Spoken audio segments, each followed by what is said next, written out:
Hello guys, welcome back to my channel, and today I want to show you guys a version of Orcust Horus that I found in the OCG, and I've been playtesting it for quite a while, and I kinda like it, to be honest. So let's cut to the content. So for the main deck, I play the best starter: 3 Girsu, 3 Harp Horror, 2 Skeleton, 1 Nightmare, 1 Crown, 1 Babel, 1 Crescendo, 1 Return.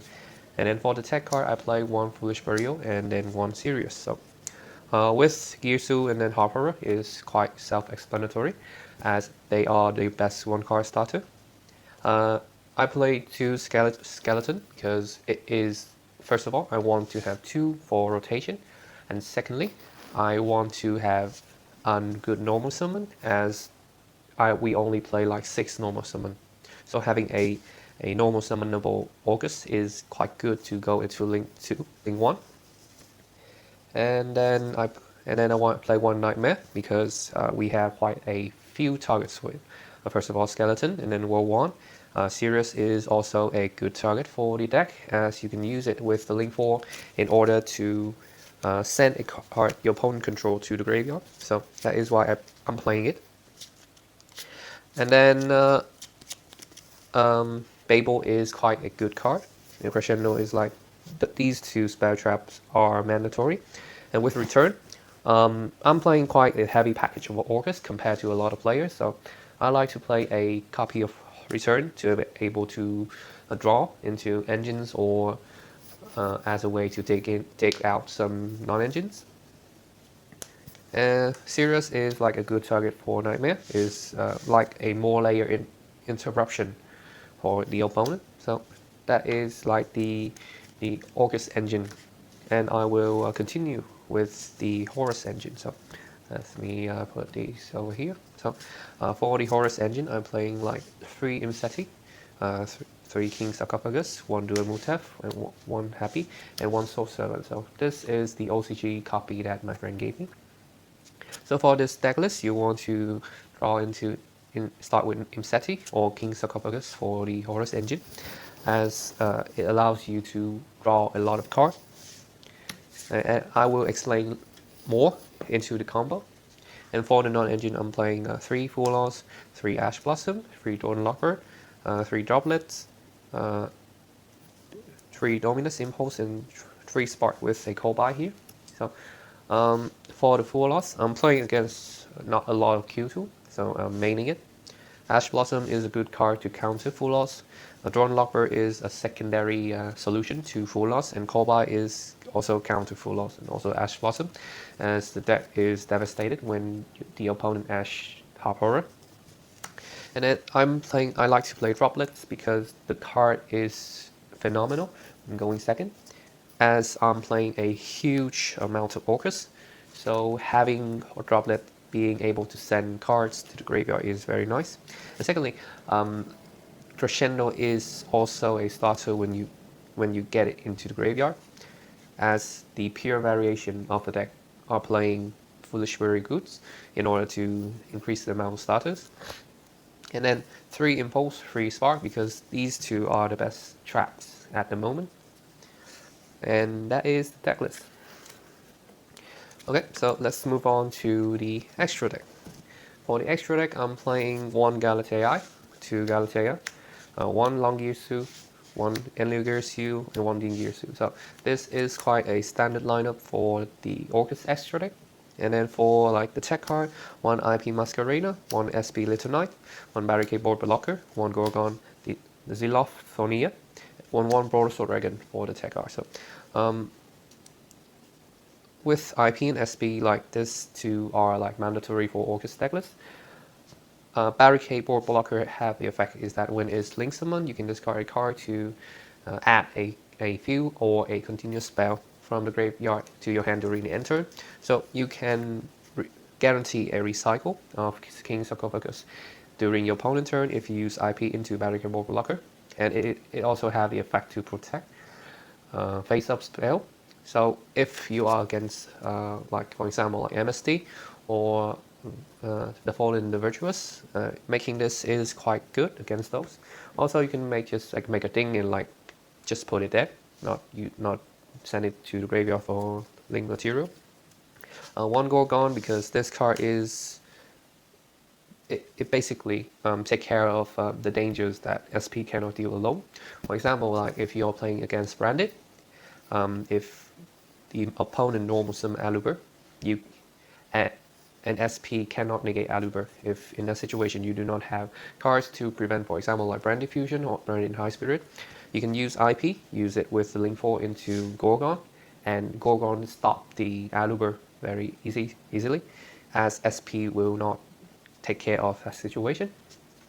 Borosaur is like a card that helps you OTK, and it is also an out to unaffected monster. For example, Luna Liger Dancer, you can make it with IP Masquerena, or you have a 2 material Dingirsu on your field, and the Borosaur is basically a win for you against Luna Light. So that is the Orcust package. And then for the Horus part of the deck, 1 Dark Magician of Destruction, 1 Zombie Vampire, 1 Coach King Giant Trainer, and 1 Zeus. So I will explain these 2 cards in the combo. Zombie Vampire is like a must. You use it to mill the top 4 card of your decks and then special summon a Orcust name if you're lucky. Zeus is a great way to go second. Like you can use 2 body of Orcust Horus to make Dingirsu. Dingirsu effect to send card your opponent control, and then you enter battle phase, you declare attack, and then you make Zeus. So this card has helped me win a lot of games, so I'm keeping him. If I would change anything of the deck list, then I would consider playing 2 Dingirsu. Like you can replace the Zeus for the Dingirsu, or the Borosaur Dragon for Dingirsu, or a second link 1. Having a second link 1 and a second link is kind of good for like the grind game in general. Okay, that is for the extra deck. And then for the side deck, I'm playing 2 Purulia, 2 Ghost Spell, 2 Ghost Ogre, 3 Pot of Sloth, 1 Duster, 1 Lightning Storm, 1 Judgment, and then 3 Accusation. Purulia is a great card against like decks that summon from the hand, as like Konami has been designing cards and decks that summon from the hand a lot. For example, like in the future, Toon will be a menace. So having Purulia in the main deck is very nice. It also like covers decks, for example, like Elf Note or Archmage, which are very extremely powerful deck. Bell is great card against a lot of decks. Ogre is nice again, like Elf Note or Branded, as you can Ogre the Synchro. But if they have like the Golden Sorcerer, then it's quite a challenging part. 3 Pot of Sloth. In this case, Pot of Sloth is an extremely powerful card. I would say is the 2026 most powerful card, because for going second, this card can help you get to your engines, or leaving out bricks, and just like this card is very powerful. And then 1 Duster, 1 Lightning Storm for the back row. Normally I would use 1 Duster and then 2 Lightning Storm, but because Pot of Sloth is a very powerful card, so I'm just cutting into it like this. And then 1 Judgment because of Warbreakers, 3 Solemn Accusation, and because of Warbreakers too. A reason why I like Solemn Accusation in this deck, because we play a good amount of trap card. For example, like we are playing 3 Accusation, Judgment, 3 Dominus Spark, 3 Impulse, and then a Orcust Trap with Crescendo. Like we are playing a good amount of trap card in our deck. 3, 4, 3, and then 11. So we are playing 11 trap card in our deck. The reason why this card is really good when going first is because of Dominus Spark, as the opponent can let us do our combo, but at the end of our turn, they can activate Spark to target our link 4 to banish it, and it is a devastating hit, and it hurts our board a lot. So like Accusation is a good way to play against Spark, as it has the fact that it can be activated the turn it was set by revealing a trap card that you set.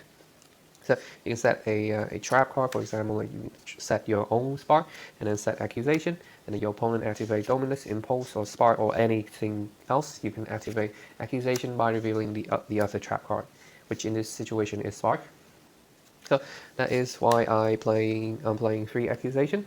You can play like Solemn Warning, Solemn Strike, but I find the accusation to be the best card currently for the Orcust deck. And now for the combo.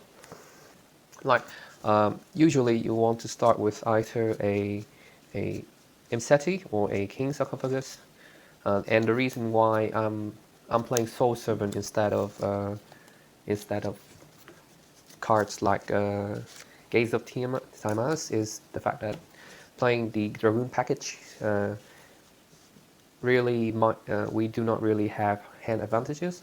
So, but playing this version of the deck helps us with our hand advantages. For example, like if I start with Imseti and then a 4 random card, for example, like we do not really, and I'm playing Dragoon package, okay? So we'll activate the Imseti card to search for the King Sarcophagus and then draw a card. I activate King Sarcophagus, I will summon Imseti into the Dark Magician of Destruction, effect to search for the Gaze of Tiamat. Just think of this as the gaze. You will activate the King Sarcophagus the second time to send the Happy. And then you will summon the Happy, you will make into the Zombie Vampire, you detach as cost to summon, to mill 4 and summon. So for example, like if we are lucky, we will mill out the Girsu send to the graveyard, and then we link 1. Link 1 we use a hand for the search of a few spell, and then you will, and during the opponent turn, you will set the Gaze of the Tiamat, and then you will activate putting this card back into the extra deck to summon Dragoon, and Dragoon require another discard for the Gaze of. After all, you only have 1 card as your flexible card, for example, like a hand trap or something like that. So it is quite a minus in hand advantages. But playing this version of the deck, you basically don't really have any minuses. For example, like let's start with an Imseti and then 4 random card. You activate Imseti, search for the King Sarcophagus, draw 1 card. You summon, activate, summon Imseti. You banish to contact fusion into Dark Magician Destruction, effect to search for the Soul Servant. And then you activate King Sarcophagus to send Soul Servant to the graveyard. To send, for example, like Happy. So the Soul Servant in the graveyard that have an effect is that you can banish this card in the graveyard to draw a card each for each Dark Magician Girl, and then Paladin. Basically, this card is a draw 1. And if you don't really have any card you want to send it to the graveyard in your hand, for example, like you're having draw and the Dominus cards call by, you can activate this card, you can draw 1, for example, we draw in this spark, and you can activate King Sarcophagus the 3rd time to send Dual Mutef. And basically, by playing this, by not prioritizing on a Omni Negate, you can have like 3 bodies and 4 cards we haven't used. And then we can use 3 of these to make Coach King Giant Trainer.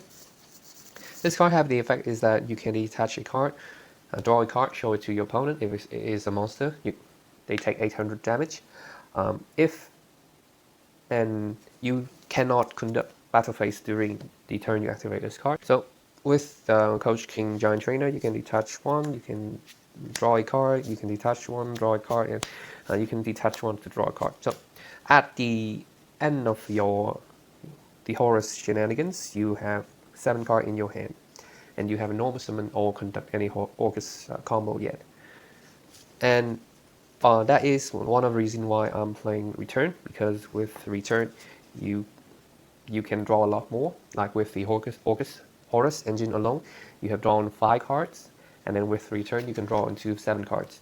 And the goal of this engine is that you want to draw into your powerful non-engine, for example like Spark, Impulse, Droplet, Draw, Ash Blossom, and Call By. So the goal is that you want to draw into these cards when you already have engines, and conversely you want to draw into your Orcust engine when you already have your non-engines in your hand. So, and it is very powerful. I will put the image of the deck list that I take inspiration on. And yeah, that is the video. And if you like the videos and you want to see more contents from my channel, please like, subscribe, and please comment if you have any arguments or have any ideas that you would like to share. So thank you.